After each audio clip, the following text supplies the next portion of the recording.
Hello guys, and welcome to the first session of coding and tools building in cybersecurity with Fixie Security.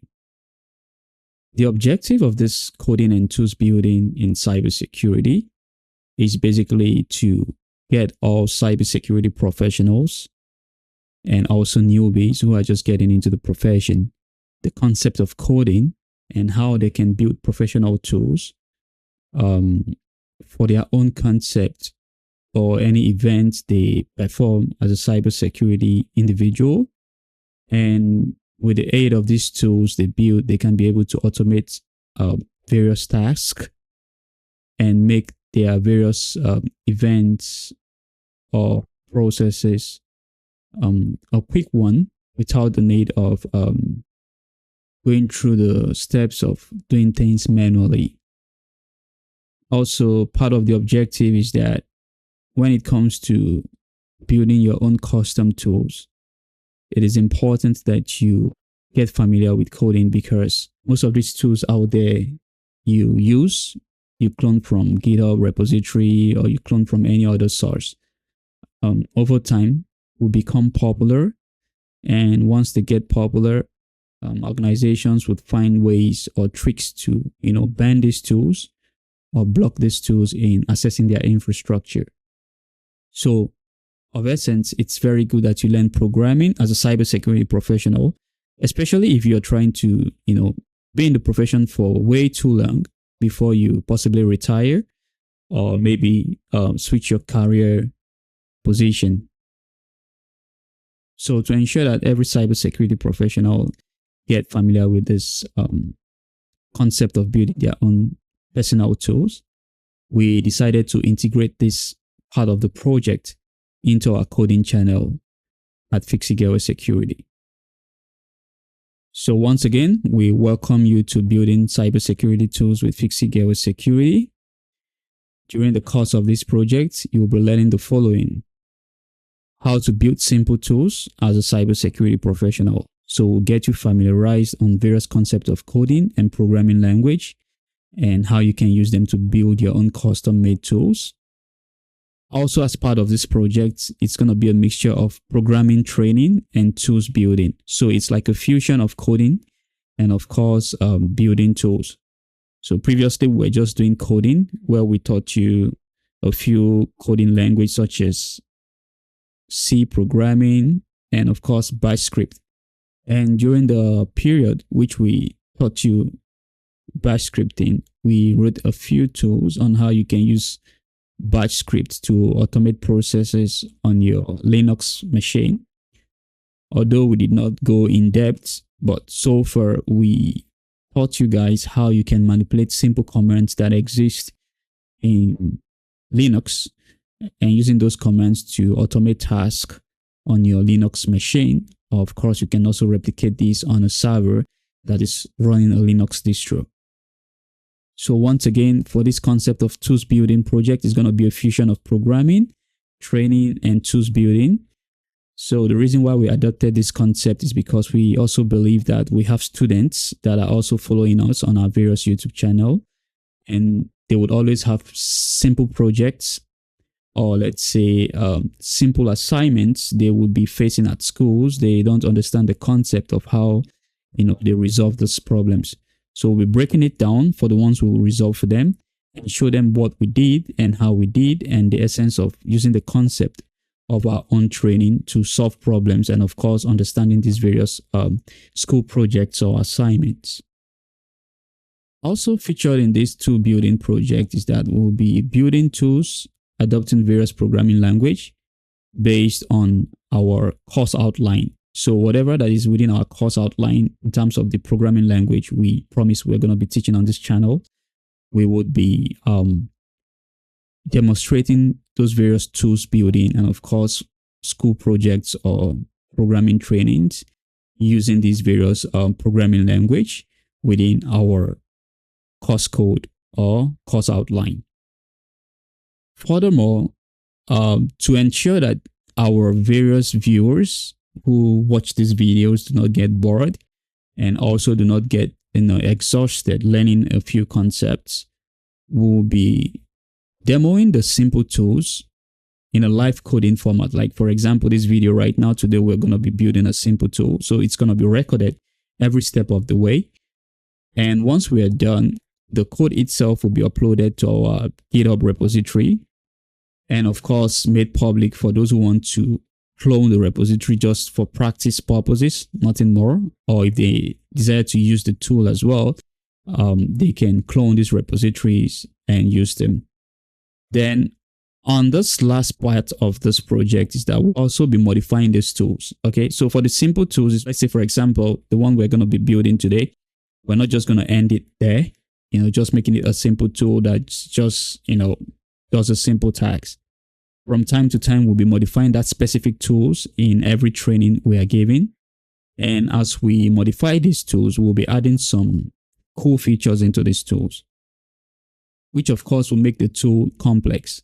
And of course, building sophisticated tools is not something you do under 24 hours, except you're using AI. And of course, it's not a good practice for some reasons, which will not go there.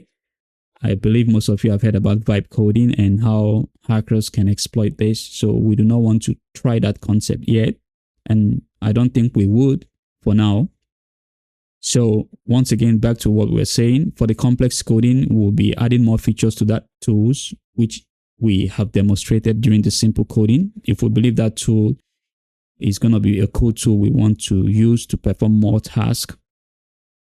So as the complexity gets on, we wouldn't be demoing the video live because we don't want to waste time and also make you feel bored. But here is the good news. For those complex coding, we are going to draft a concept which we're not going to disclose in this video right now because it's a trade secret. And we will explain these codes, every segment of the code and what it does. And of course, in any coding language we are using, this is how we're going to do it so that you get familiarized with how to write codes, how to build tools, and most importantly, the aspect of designing your tools. Okay.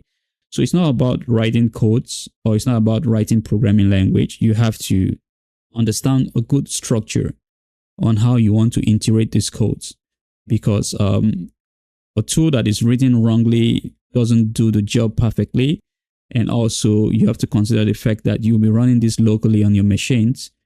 And in some cases, a wrong programming language would consume a lot of memory.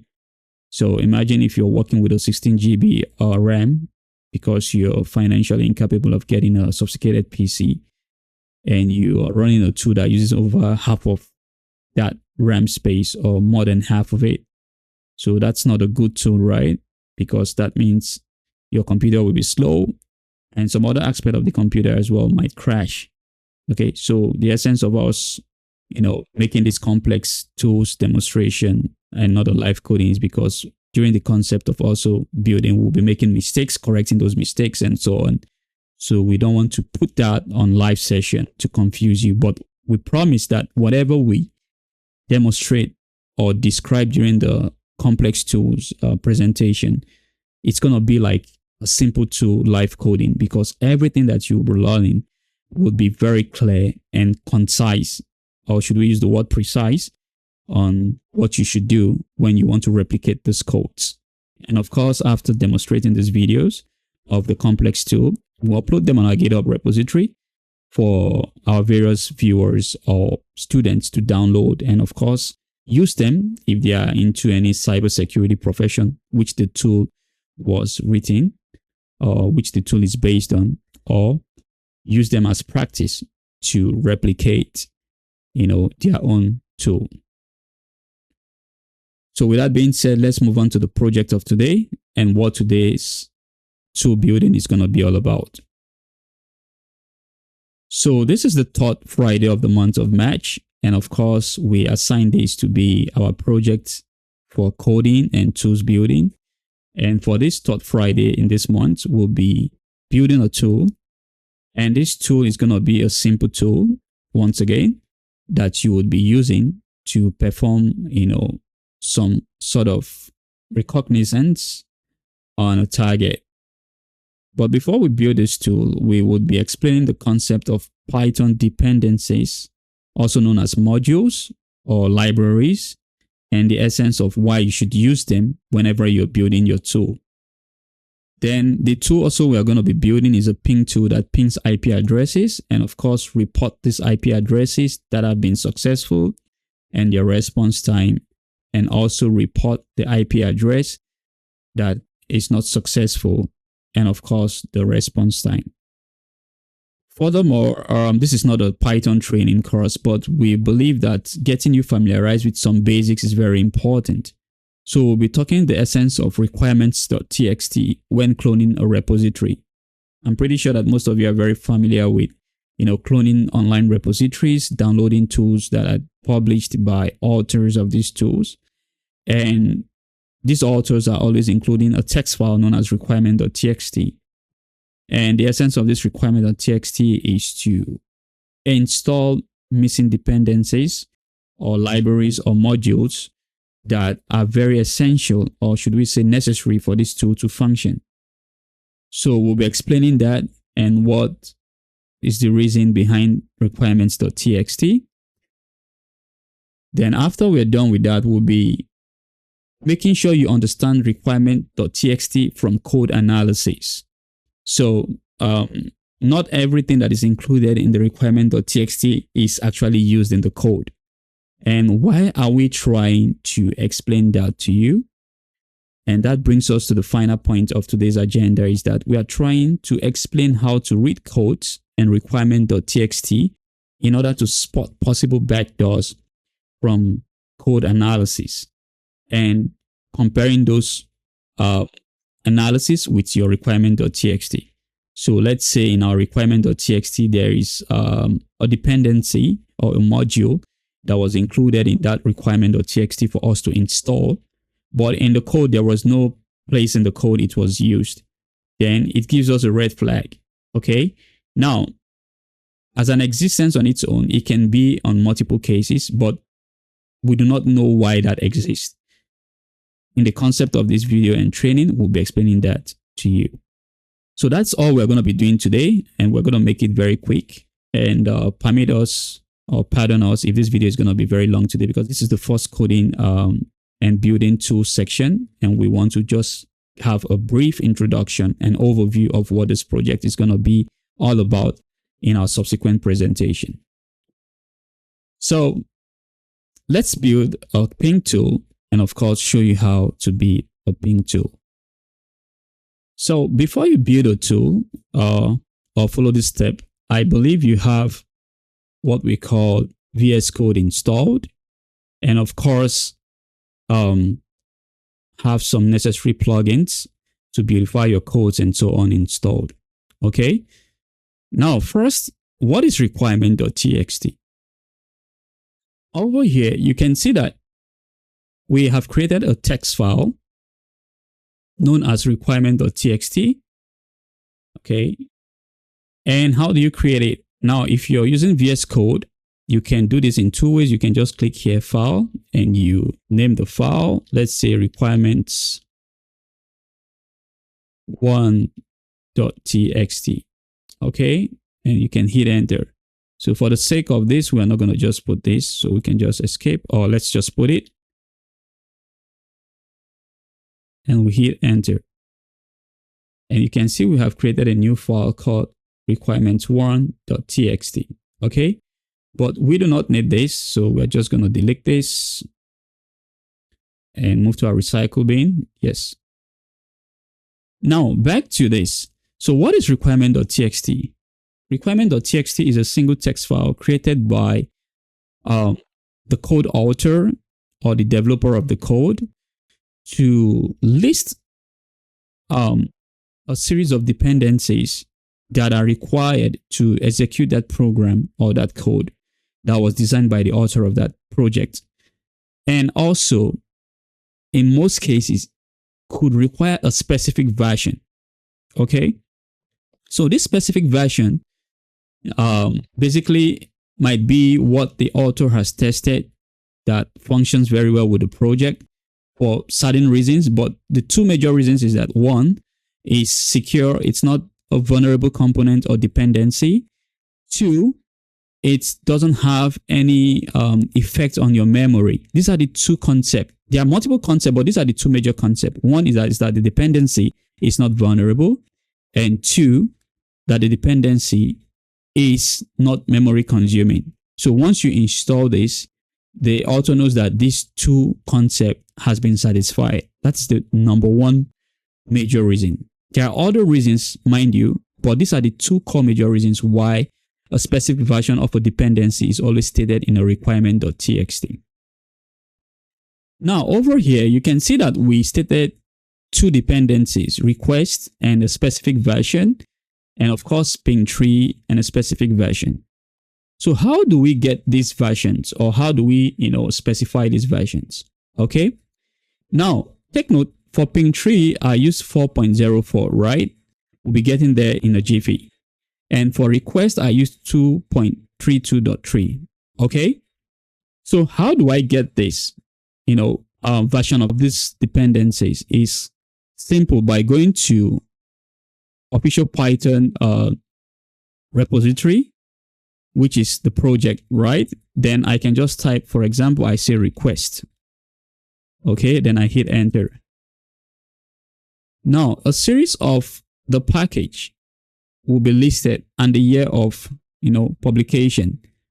Now for here, I can just see that we have a series of this package and the year they were produced. So the last version was in May 29, 2024. So if I click this right now, I can see the version here, which is this version. So when I go back to my project, sorry, we'll have to go back to the VS Code. You can see we say this is the requirements for the request version we want. And we stated the version, which is this value we are seeing over here. Now, for the next library or module or package is ping tree. So basically ping tree module is responsible to ping a target, or we want to ping a target. We can now use this module to, call the various dependencies that can be able to, ping the target. Okay. And of course, get a response for that.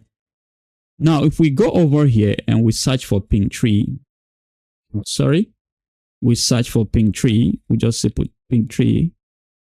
And here you can see the latest version, a pure Python 3 version of ICMP ping implementation for raw packets, was in April 11, 2024. Now, if we click on this, you can see that we have 4.08. But over here, I stated 4.04. Okay? So I'll just put this value here and explain something to you. So now, if I'm using someone else's repository, what is going to come to my mind when I see that the latest version is 4.08, but this author of this code is stating 4.04? Okay? This will raise my eyebrow or give me some red flags. Suspicious activities might be going on. So what do? I will research on this ping tree version, okay, and see if there's any vulnerability that has been reported regarding this version. Okay, if there are no suspicious activities report, I'll also search for this version. Okay, and of course look for the number of this version that exists on this Python project. Now you might be asking, why am I doing this? Underlining code can have a secret, embedding that states that whenever this requirement.txt is run, another part of the code should go and pull this version from a URL provided by the user. Okay, so this is another dangerous part of using projects created by others, because you do not know what they are doing behind the scene. You don't want to install a project and at the end of the day you discover that you are mining bot, whereby your machine is being used to mine a crypto. Okay, and of course, if you are a mining bot or your machine is being used to mine a crypto, it's also a danger, right? Means the tool you thought is for free is not for free. Rather, it's a tool that has been designed to manipulate your system. So this is how you can, uncover backdoors, or intentional backdoors that are being planted into your machine. So on Python project, I saw 4.08, but on this project, I installed 4.04. Mind you, this is just a demonstration purposes, and that's why I'm demonstrating this to you for you to understand. So once I see this, I know that there is a red flag, and I'll start looking out for the source code to see if there's any hidden agenda, or is there any reason behind the author using this version instead of this current version. So now we're going to replace this with 8 and show you how to install modules and of course dependencies. So we Ctrl S and save it. So now we have demonstrated how you can detect a backdoor from version of a module, library, or dependency. Let's now write our code and show you how you can also detect a backdoor from the source code itself. So we want to create our first ping request. So what does this ping request do? It pings a specified IP address or a single IP address, and of course gave us a response. So now we create a new file. We can call it singleping.py and we hit enter. Now this is not a Python project and this is not a Python training, but in our subsequent videos that we'll be doing, if we're eventually going to publish a free Python training, we'll be teaching you the concept of naming your whole project files. Okay, we have our own naming convention at Fixie Gateway Security. We also have a separate naming convention when we deal with our clients that we cannot disclose to you for the reasons of trade secrets.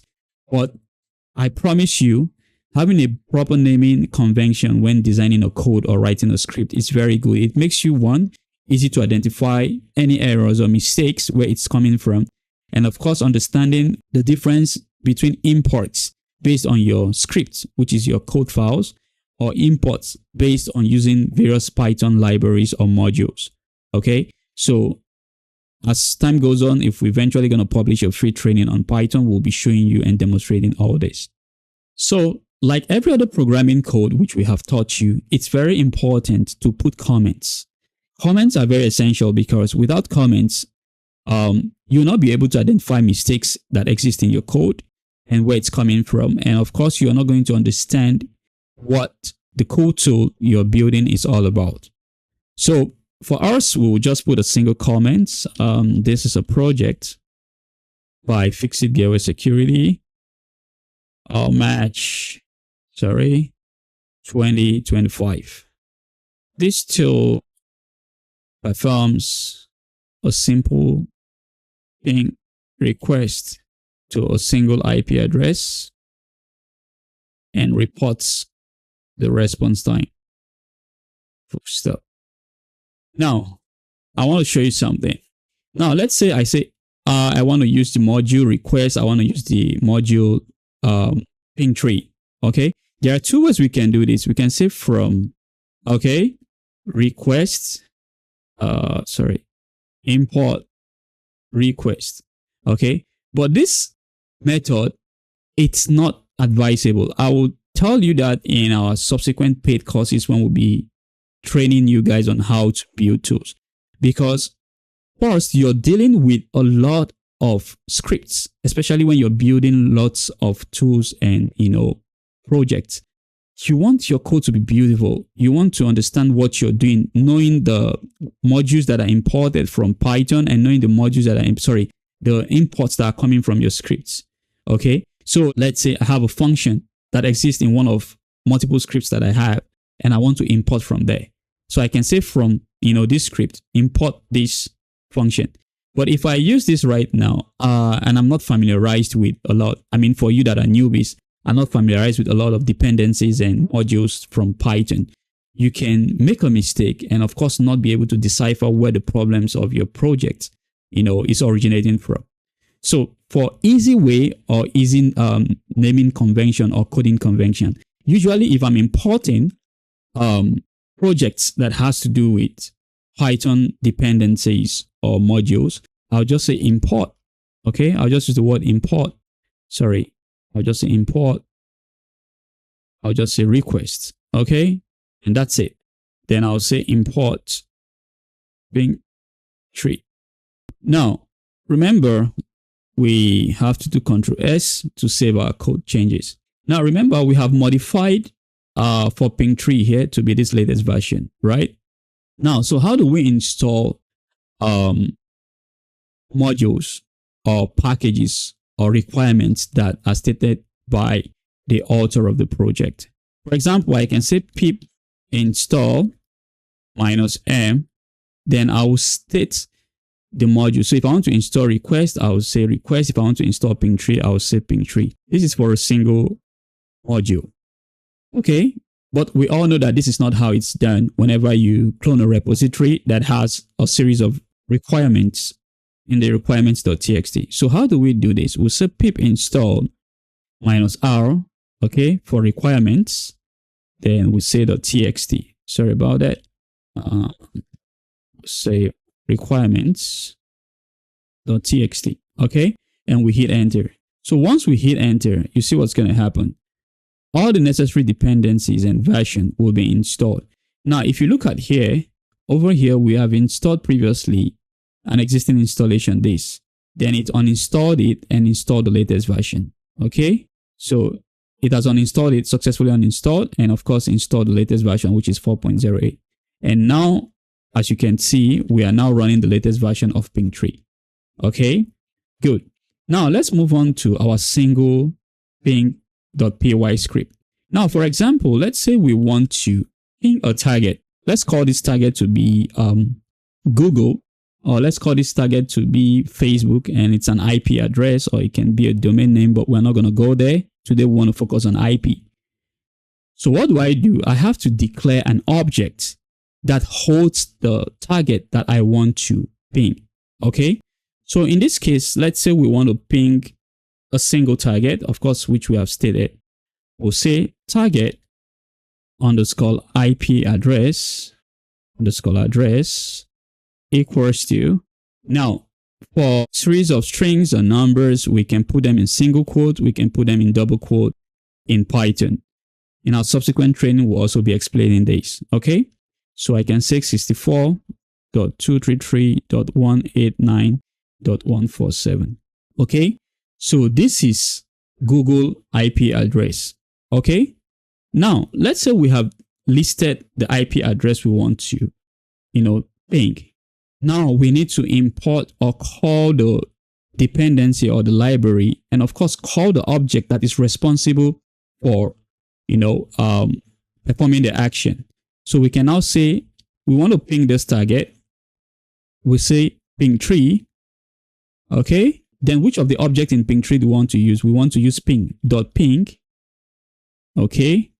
Then what we want to do, we want to ping the target IP address. Of course, we specify target underscore IP address. Okay. And we enclose it in a bracket. Now, by right, we have performed this, but we cannot just perform this action in a raw data. Okay. Performing this in a raw data is not making sense because an object needs to hold this, and that object is what we are going to be referencing to each time we perform the action of ping. So whenever we call that object, it's going to perform this ping 3 action and of course tell us what the response is. So now we can now come here and assign an object to this action. We can say, let it be status response underscore response equals to. Okay. So here we're saying that let this object status response hold this action ping 3 that pings this IP address, which of course we have stated here or declared in the object target underscore IP address. Now we have declared this. What is the next line of action we want to do? Of course, when you ping an IP address, there are two things you will have to notice. First, the IP address would be alive. If it's alive, we want to see the response time, of course. And if the IP address is not alive, we also want to see if it's not alive, right? We have to say a series of if and else statements, okay? And of course, we have to, perform some loop, because for the loop, we want to get a response, right? And if there's a response, we can say, okay, there's a response. If there's no response, then we say there's no response, right? So we can now come here and say, if status underscore response, right? Then we say print, okay? Of course, we want to format the response, right? We'll say F, the IP address Okay. Then we put curly brackets and we say target underscore IP address is alive. And the response time, and the response time is, of course, we state status response, right? And we hit enter. Now, what we are trying to say here in this part of the code is that when the status response ping this, if status response, okay, means if there is a success, right? Then print this, the IP address is this, is alive, and the response time is this. Now, of course, we want to end it with an else statement, okay, because we do not want our code to be, messy. So we can say else, okay, we'll now enter and say print, okay, we'll say format this, the IP address, okay, then we with our curly braces and we'll say target underscore IP address and we'll say it's not live and we hit full stop. Okay, good. Sorry, here we're supposed to put the colon and of course we put this. Okay, then we say Control S. Now this is the single IP address, right? Now let's do something very tricky. Let's run the script.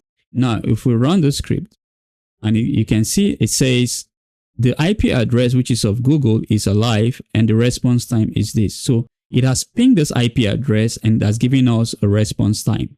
Okay. Now if you look at this, you can see that the ping was successful and of course we use the dependency or the module and of course calling the object ping to this target IP address. Okay, now let's now confirm that this script works. Let's put a different IP address. Let's just put a dummy IP address and say 10.10.10.10. Okay, single quote as well, and we Control S. Now let's run the script again. Good. Let's say the IP address 10.10 is not alive. So it has pinged the IP address and discovered that the IP address is not alive and has showed us that the IP address 10.10 is not alive and hence the script was what? Terminated. Now let's now move on to modifying this script to, ping multiple IP addresses. Okay. For example, this is a single IP address pinging. What if we have multiple IP addresses? We cannot be coming here and be changing this IP address individually, right? That is absurd. And of course, it doesn't make sense, right? Good. So the next thing we want to do is to run a script, okay, that is able to read an arrays of IP address. And as it reads this arrays of IP address, it starts, checking if they are alive or not. And of course, telling us the status code. So for our next script, we'll call it multiple IP. Multiple ping, sorry, not multiple IP, multi-ping, okay, .py, and we hit enter. Good. Now I could start writing this whole script again, and of course, showing you this, but I don't want to do that. I'll just copy this code and just modify a few commands here and show you what we did. So I'll just copy this entire code. And I'll come here, I'll just paste this. I'll come straight to a comment. I'll say this project fixes gateway security. This tool performs multiple ping requests to a single ping request to multiple IP address, and report the response time. Okay. Okay, good. Now we do Control S. Now, for this target IP address, we're just going to modify this by creating an array. Okay.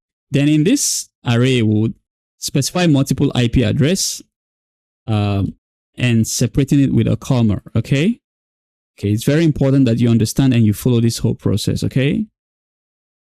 So 64.233.189.147, okay? Then I'll give a comma. Let me see, did I do anything wrong? Yes, I did. This is supposed to be after this, right? And put a comma, right? Then we copy this IP. Let's just put it after 10.10 and we put this one here. Okay. Then we call this one to be 9.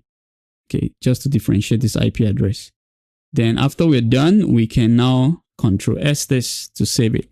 Now, all we need to do here is that we just introduce a for loop. So the essence of for loop is that we are stating that for each iteration across these arrays of IP addresses, run the status response to these IP addresses and report their status. So we can just come here and say for we now say IP in target underscore IP address. Okay, good.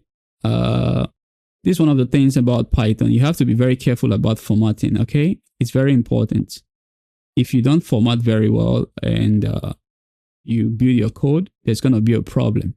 Now we Control S.